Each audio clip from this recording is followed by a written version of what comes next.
Pernah nggak sih kamu lagi marah banget, tapi malah melampiaskannya ke orang yang salah? Nah, kisah Nenek Zarkasi dan mimpinya yang hancur ini bakal bantu kita ngerti kenapa itu bisa terjadi dan kita akan bongkar mekanisme tersembunyi di balik amarah. Buat Nenek Zarkasi, haji itu bukan cuma soal perjalanan loh, ini adalah segalanya. Puncak kesuksesan, jaminan masuk surga, ini tuh impian seumur hidup yang dia bangun dari keyakinan dan juga gengsi di komunitasnya. Tapi mimpi itu runtuh. Kita bisa lihat di sini perjalanannya penuh banget rintangan. Pertama, ketunda gara-gara pandemi, udah bikin frustasi. Terus, pukulan telak datang. Semua tabungan puluhan tahunnya ternyata digelapkan. Mimpinya hancur. Dan yang ada cuma rasa putus asa. Amarahnya meledak. Tapi anehnya bukan ke si penipu. Dia malah nyalahin anaknya sendiri. Nah, ini kan jadi pertanyaan besar ya. Kok bisa pengabdian seumur hidup malah berubah jadi amarah yang salah sasaran begini? Buat jawab itu, kita perlu pakai sebuah model emosi yang kuat banget. Sebuah metafora buat bantu kita ngerti soal keadilan dan keseimbangan batin.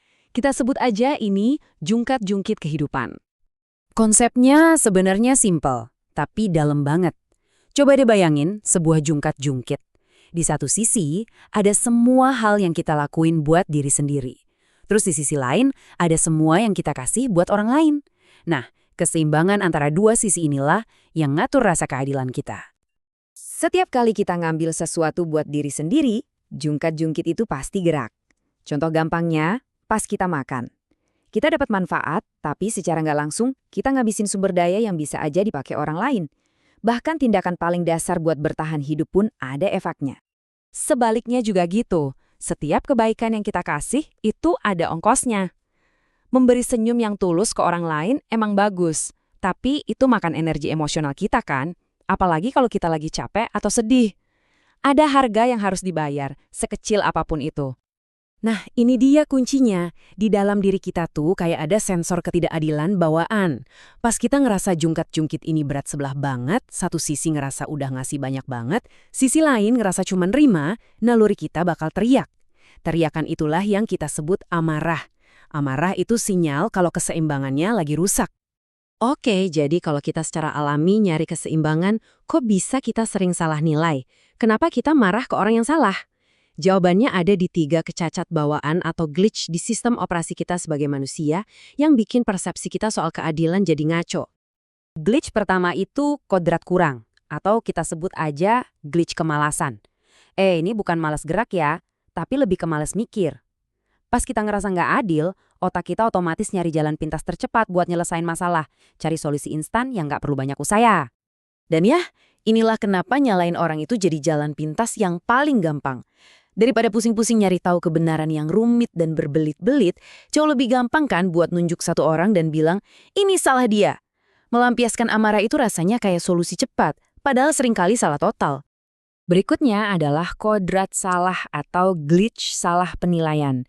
Ini penting banget buat kita pahami, apa yang kita rasakan sebagai ketidakadilan itu bisa jadi salah. Perasaan kita seringkali nggak cocok sama kenyataan yang sebenarnya. Kenapa kita bisa salah nilai? Ya karena dunia ini kan rumit banget. Ada banyak faktor eksternal, kebetulan, niat orang lain yang saling terkait dalam satu kejadian. Tapi glitch salah penilaian ini bikin kita abai sama semua kerumitan itu dan cuma fokus ke satu titik yang paling gampang buat disalahin. Yang terakhir, ada kodrat lupa atau glitch kelupaan. Gampangnya gini deh, ingatan kita itu pilih kasih. Rasa sakit dan pengorbanan yang baru aja kita alami rasanya jauh lebih besar dan nyata daripada semua kebaikan yang pernah kita terima di masa lalu. Jadi, seolah-olah kita sengaja ngebuang ingatan-ingatan baik di satu sisi jungkat-jungkit, sementara beban pengorbanan kita di sisi lain rasanya makin berat dan makin numpuk. Kita secara efektif menghapus sejarah kebaikan yang kita terima, jadi pengorbanan kita sekarang terasa sangat gak sepadan dan gak adil. Oke, sekarang ayo kita sambungin ketiga glitch ini langsung ke kisah tragisnya Nenek Zarkasi. Tabel ini ngejelasin semuanya dengan gamblang. Coba kita lihat yang pertama, glitch kemalasan. Daripada repot-repot ngejar penipu aslinya yang entah di mana, kan jauh lebih gampang buat Nenek Zarkasi buat marah ke target yang jelas-jelas ada di depan mata. anaknya sendiri. Setiap glitch ini, kemalasan, salah nilai, dan kelupaan, berkontribusi mengubah tragedi yang rumit jadi permainan saling salahkan yang simple, tapi fatalnya salah arah. Nah, yang paling penting dari semua ini adalah, ini tuh bukan cuma cerita Nenek Zarkasi. Ini cerita kita semua. Tapi tenang aja, kita bisa kok melawan glitch ini. Kita bisa secara sadar menyeimbangkan kembali jungkat-jungkit kita. Pertama, lawan kemalasan dengan ketabahan, ambil napas dulu sebelum reaksi. Kedua, lawan salah nilai dengan kesadaran, coba lihat gambaran besarnya, bukan cuma yang kelihatan. Dan ketiga, lawan kelupaan dengan rasa syukur. Ingat-ingat lagi kebaikan yang pernah kita terima. 3 langkah praktis ini adalah penawarnya. Artinya apa?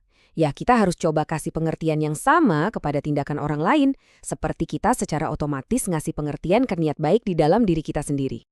Jadi, pertanyaan terakhir buat kita renungkan bareng-bareng, lain kali pas kamu ngerasain percikan amarah karena merasa nggak adil, apakah kamu akan langsung cari kambing hitam buat disalahin, atau kamu akan berhenti sejenak dan coba lihat jungkat-jungkit di dalam dirimu sendiri? Mengenali pola-pola ini dalam diri kita adalah langkah pertama menuju empati dan respons yang lebih bijak terhadap dunia di sekitar kita.